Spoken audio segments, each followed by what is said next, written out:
Dear students, आज हम electrochemistry के सेकेंड लेक्चर में इलेक्ट्रॉनिक और विद्युत अपघटनिक चालक में अंतर के बारे में बात करेंगे। वैसे इस बारे में थोड़ी चर्चा हम कर चुके थे, चीज़ें वही हैं, इलेक्ट्रॉनिक चालक और विद्युत अपघटनिक चालक। नंबर 1, नाम से पता चल रहा है, विद्युत धारा का प्रवाह है इलेक्ट्रॉन द्वारा होता है। इलेक्ट्रिसिटी का जो फ्लो होता है वो किसके द्वारा होता है? इलेक्ट्रॉन के द्वारा। विद्युत धारा का प्रवाह जो होता है वो इलेक्ट्रॉन के द्वारा होता है। और विद्युत अपघटनिक चालक में, इलेक्ट्रोलाइटिक कंडक्टर में विद्युत धारा का प्रवाह आयंस के कारण होता है या आयंस के द्वारा होता है। सेकेंड पॉइंट, इलेक्ट्रॉनिक चालक में इन चालकों में इलेक्ट्रॉन ऋणात्मक सिरे से धनात्मक सिरे की ओर गमन करते हैं। ऋणात्मक सिरे से धनात्मक सिरे की ओर गमन करते हैं।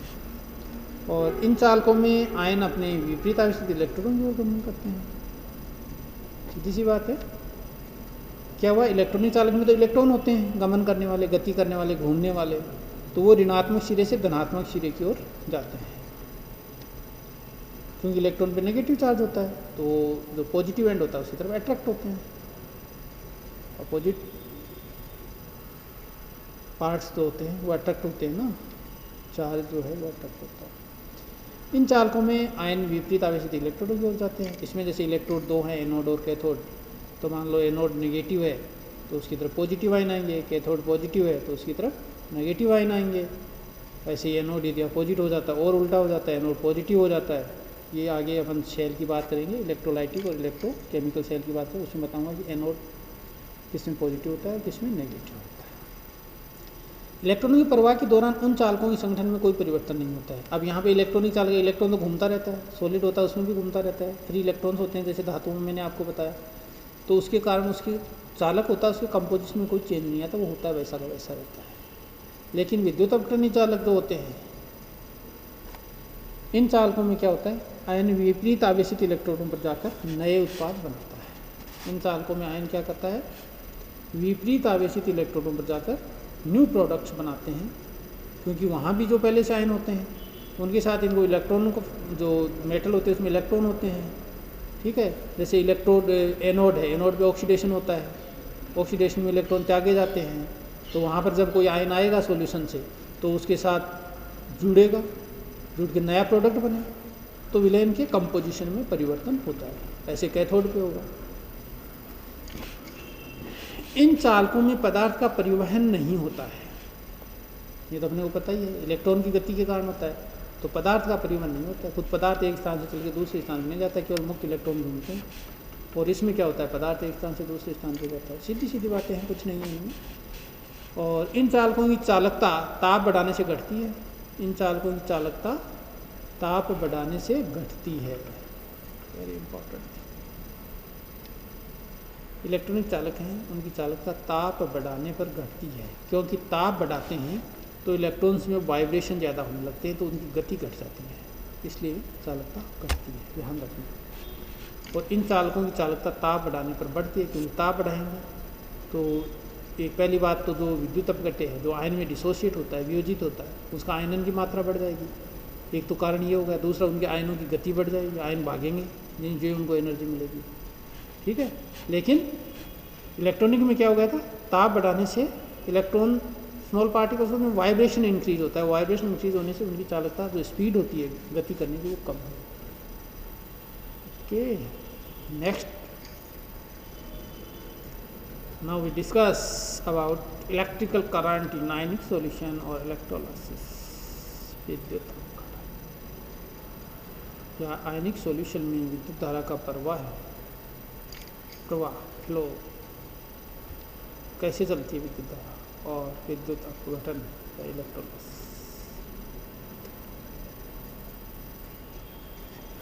विद्युत अपघटन के रासायनिक परिवर्तन के साथ विद्युत धारा के चालन के प्रक्रम को विद्युत अपघटन कहते हैं, इलेक्ट्रोलाइसिस। देखिए, कोई सेल है और उसमें अपने इलेक्ट्रिसिटी फ्लो करते हैं, और इलेक्ट्रिसिटी फ्लो करने के कारण हमने इलेक्ट्रिसिटी दी है बाहर से, ये नहीं कह रहा कि उसके अंदर, हम जब इलेक्ट्रिसिटी फ्लो करते हैं और जो सॉल्यूशन भरा हुआ है इलेक्ट्रोलाइटिक सॉल्यूशन, उसमें जो केमिकल चेंज होते हैं उस प्रोसेस को हम इलेक्ट्रोलाइसिस कहते हैं। मतलब विद्युत अपघट्य को आयंस में तोड़ने का काम करते हैं हम, ताकि इलेक्ट्रिसिटी फ्लो हो। अपन बाहर से इलेक्ट्रिसिटी देते हैं, ठीक है। अब यहाँ पे हम दो टाइप के जो नियम हैं आप ये पढ़े हुए भी होंगे, फैराडे के विद्युत अपघटन के नियम। फैराडे ने विद्युत अपघटन के लिए नियम दिए थे 1834 में, उन्हीं के नाम से नियम चलते हैं।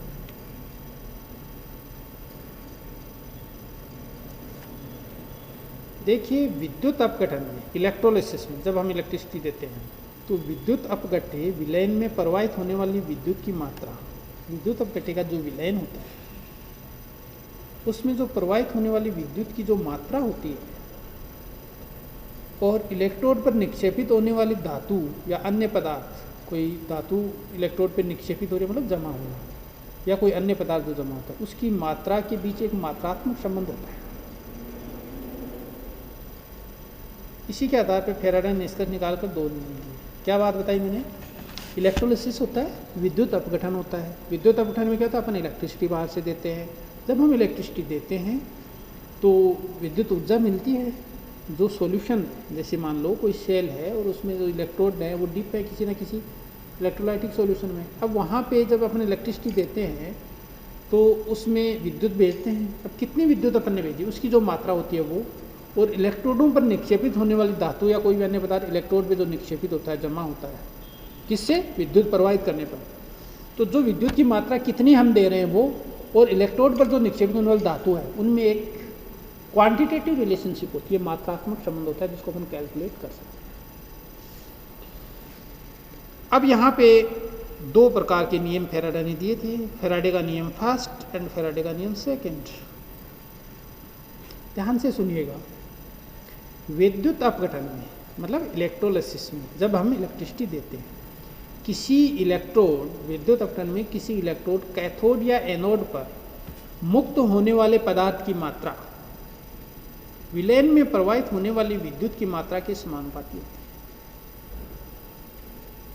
है। जनरल सी बात है। देखिए एक सेल है, मान लो उसको बाहर हमने बैटरी से जोड़ रखा है और उस सेल में दो एनोड और कैथोड हैं, दो तो होंगे ही होंगे तभी सेल कंप्लीट होगा, नहीं तो हाफ सेल बन जाएगा।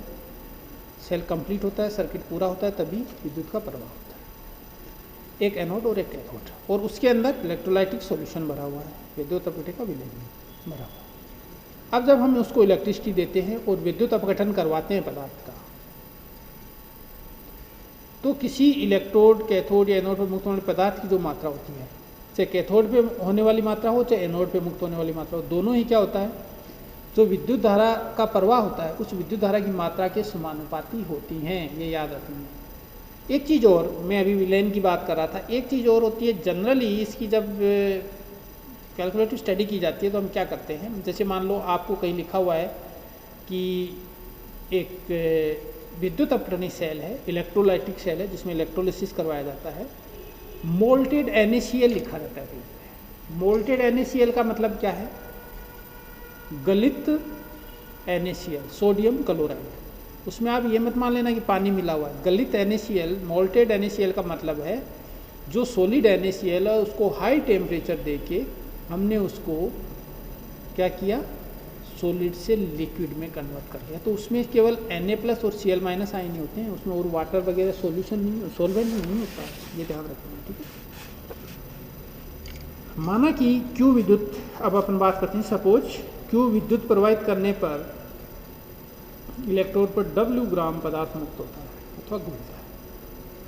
अपन ने विद्युत की मात्रा क्या ली, Q ले ली।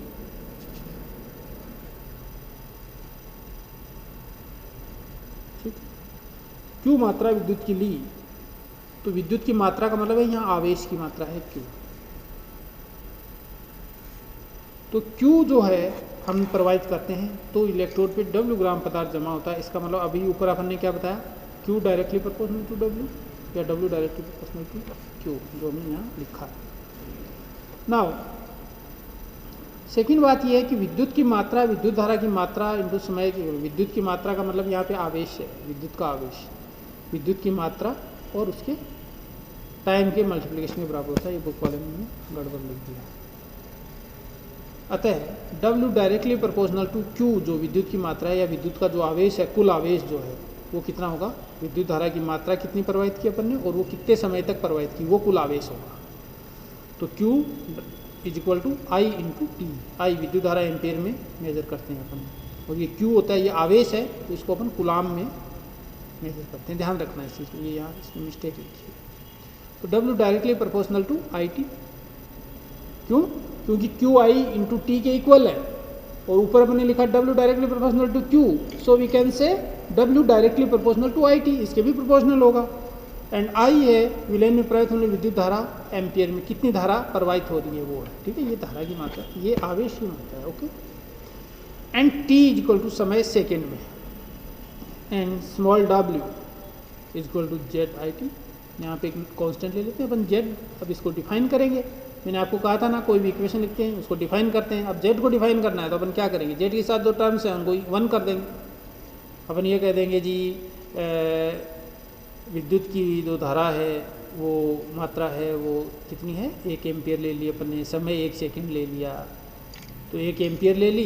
देखो ये दोनों टर्म्स को इक्वल कर दिया, 1 एम्पियर 1 सेकंड तक विद्युत धारा प्रवाहित की। उस स्थिति में जो इलेक्ट्रोड पर पदार्थ जमा होता है वो जेड के बराबर होता है। जेड को विद्युत रासायनिक तुल्यांक कहते हैं। आगे बताएंगे ये सारी चीज़ें ना, अच्छे से ध्यान से केयरफुली लिसन। हमेशा कोई भी चीज़ सुनते तो ध्यान से सुनो या सुनो मत। यहाँ जेड समानुपातिक स्थिरांक है। जेड क्या है, समानुपातिक स्थिरांक। प्रोपोर्शनली कांस्टेंट है, प्रोपोर्शनली साइन को उठाते हैं तो प्रोपोर्शनली कांस्टेंट तो सारे ही उठते हैं। जो एकत्रित हुए पदार्थ का विद्युत रासायनिक, जो इलेक्ट्रोड पे पदार्थ एकत्रित हुआ उसका को क्या नाम देते हैं अपन, उसके रेफरेंस में अपन ये कहते हैं कि ये विद्युत रासायनिक तुल्यांक होता है, उसका इलेक्ट्रोकेमिकल इक्विवेलेंट होता है। आ गई वो चीज़ जो मैंने अभी आपको बताई थी, कैसे डिफाइन करते हैं अपन किसी को भी। आई है 1 एम्पियर ले लिया, इसके साथ था ना जेड के साथ, जेड आई टी था, टी को 1 सेकेंड ले लिया, then we can see W equal to Z. तो हम ये कहेंगे कि 1 एम्पियर की धारा प्रवाहित की 1 सेकेंड तक। तो उस स्थिति में इलेक्ट्रोड में जो पदार्थ जमा होता है, इलेक्ट्रोड पर जो पदार्थ की मात्रा जमा होती है उसके इक्वल ये समानुपातिक स्थिरांक होता है, और इसको विद्युत रासायनिक तुल्यांक कहते हैं। अब देखिए क्या लिखा है, विद्युत रासायनिक तुल्यांक जेड पदार्थ की ग्रामों में वह मात्रा है, ये वाला पदार्थ की ग्रामों में वह मात्रा है जो 1 एम्पियर विद्युत धारा को 1 सेकेंड तक या 1 कूलाम विद्युत आवेश विलयन में प्रवाहित किए जाने पर इलेक्ट्रोड पर मुक्त होती है। इसकी इकाई ग्राम प्रति कूलाम है। इसकी यूनिट क्या होती है, ग्राम प्रति coulomb.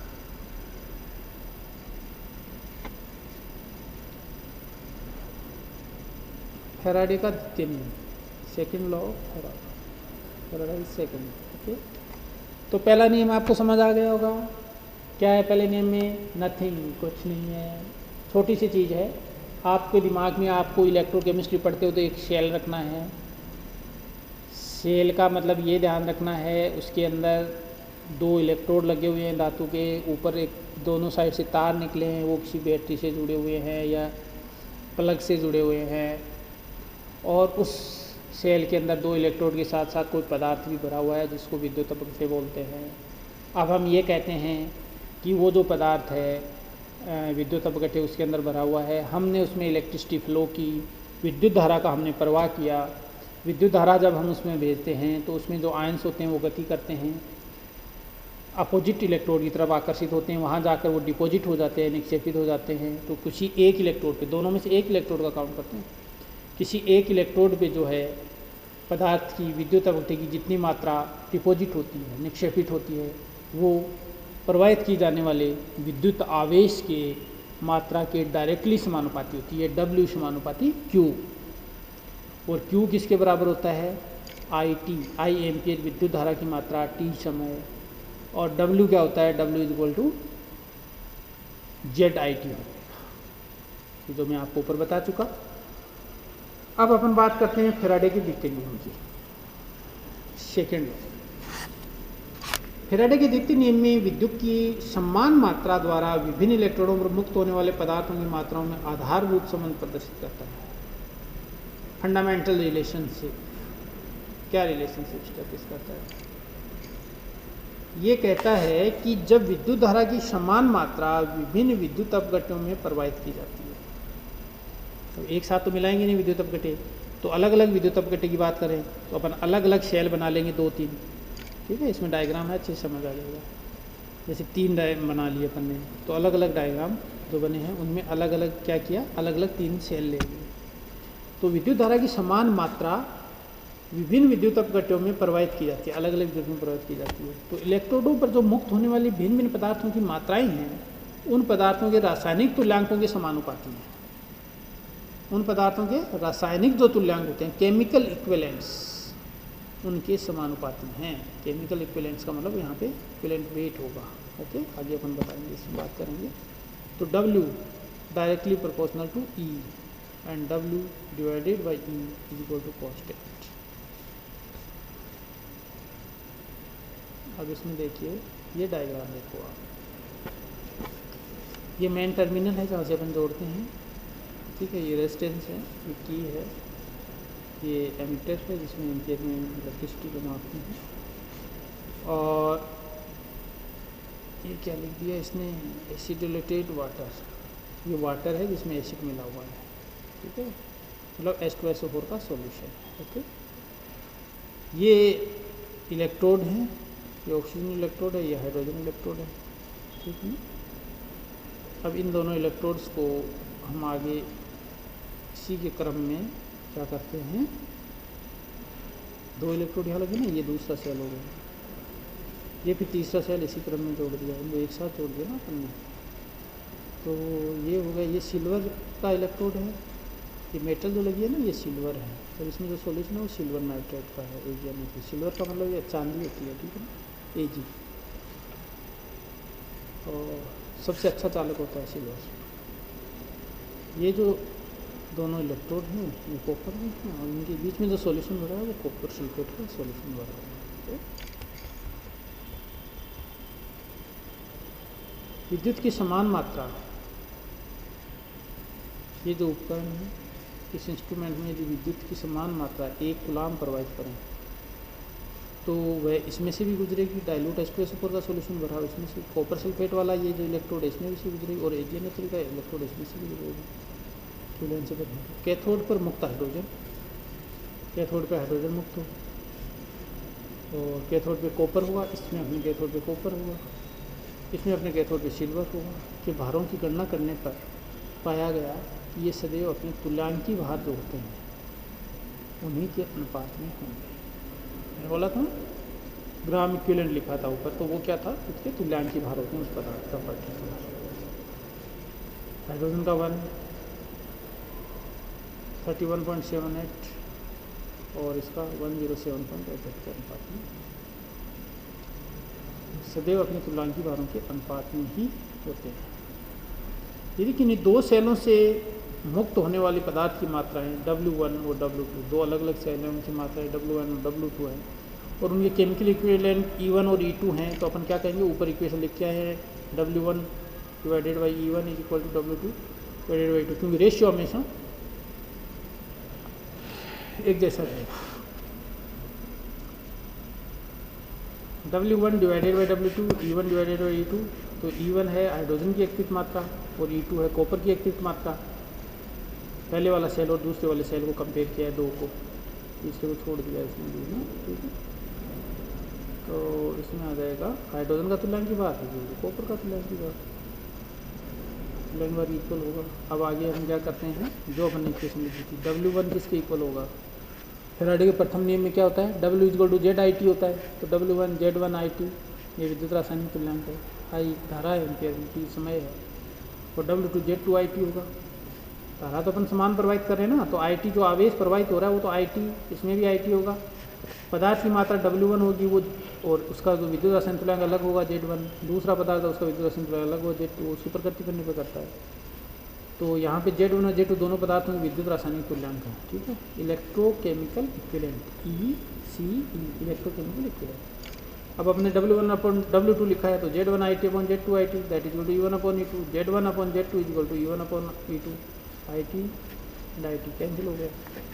Z directly proportional to E, अपने ऊपर कहा था W directly proportional to E, अब यहाँ पे अपन कह रहे हैं Z डायरेक्टली, उसी से क्रिएट कर लिया Z डायरेक्टली। अतः किसी पदार्थ का विद्युत रासायनिक तुल्यांक इलेक्ट्रोकेमिकल इक्विवेलेंट उसके रासायनिक तुल्यांक के समानुपाती होता है।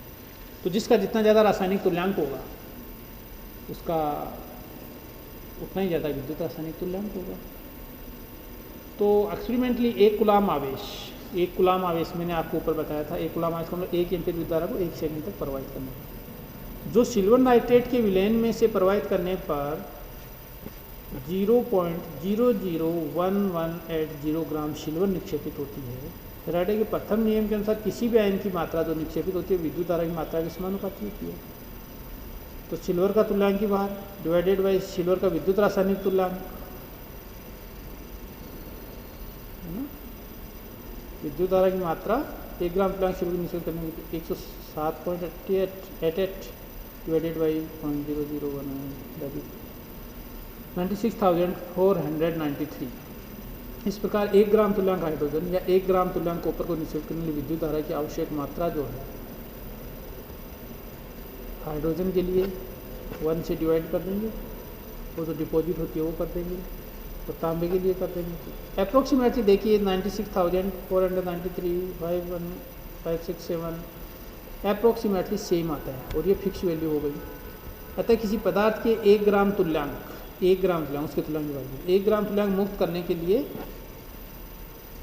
96,495 कूलाम या अप्रोक्सीमेटली 96,500 कूलाम की आवश्यकता होती है। विद्युत की इस मात्रा को अर्थात 96,500 कूलाम को 1 फैराडे याद रखना, ठीक है।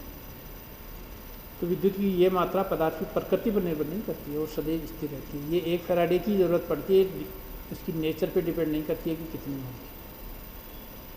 फैराडे की वैल्यू है वो नेचर पे डिपेंड नहीं करती है। 1 ग्राम इक्विवेलेंट को डिपॉजिट करने के लिए फिक्स 94,500 चाहिए, किसी का भी होती है। तो हल्का होगा उसका कम हो जाएगा, भारी होगा उसका ज़्यादा हो जाएगा। फैराडे क्या होता है, विद्युत की वह मात्रा जो किसी पदार्थ के 1 ग्राम तुल्यांक की भार को गोलने या निक्षेपित करने के लिए प्रयुक्त होती है। ग्राम तुल्यांक एफ कितना होता है। 1 फैराडे विद्युत प्रवाहित करने पर पदार्थ का 1 ग्राम तुल्यांक मुक्त होता है। तो 96,500 एम्पीयर विद्युत धारा 1 सेकंड तक प्रवाहित की जाती है। तो किसी भी पदार्थ के E ग्राम मुक्त होते हैं। E क्या है, तुल्यांकी भार, मैंने आपको बताया था ना, उसके तुल्यांकी भार के इक्वल होंगे। 96,500 एम्पीयर विद्युत धारा 1 सेकंड तक प्रवाहित करेंगे, तो अपने को ये याद रखना है कि उसके तुल्यांकी भार के इक्वलेंट धातु मुक्त होगा, पदार्थ मुक्त होगा। तो T सेकंड तथा 1 एम्पीयर विद्युत धारा के प्रवाहित होने में निक्षेपित होने वाले पदार्थ की मात्रा I एम्पीयर है, सॉरी I एम्पीयर, I तो I into T into E divided by 96,500। तो फैराडे के नियम गणित के रूप से निम्न समीकरण द्वारा हम प्रदर्शित कर सकते हैं इसको। W equal to I into T into E divided by F। और विद्युत धारा का मापन किया जा सकता है इस इक्वेशन से। जिस उपकरण का उपयोग करते हैं इस कार्य के लिए उसे कूलोमीटर या वोल्टामीटर कहते हैं। श्रेणी में व्यवस्थित वोल्टामीटर का जो आगे नेक्स्ट वीडियो में ओके।